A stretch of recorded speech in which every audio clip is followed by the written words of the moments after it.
Seng Kongres kelada pelat ia ke Chargesheet Pyrshah ia ke Sorkar MDA kabla lam Khmat da ke Seng NPP halor ka kambam sap ha ke jela ha ke jingilang kinong tok kubor kabla long ha Kongres Bhavan Shillong minta ke sengi upawan kira ubalong media bat publicity chairman ke AICC haringkat bat ki media coordinator ke AICC ha ke jing pelat ha ki kot kubor minta ke sengi kila penpau ya ki spotli ki point ha ke Chargesheet ki bakdau ya ki kam bamsap ha ka jingshna ya ki yingdor barthawaan ke batmai ka jing bamsap ha ki por baki ka klam covid khat khandai ha ka ba sau phulai klur tingka ka pisa kala shujak klem ka jing bamsap ha ka jing samkhau ka jing bamsap na ka sobhagya scheme ka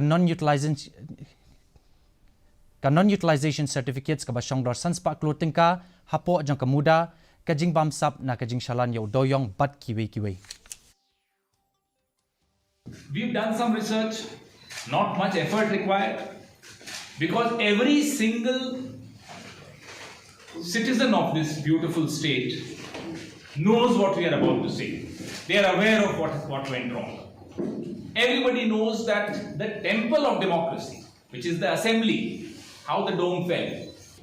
The report has been very scathing in its observation. But tell me, if any head rolled, was anyone punished? Was anybody held accountable? What happened?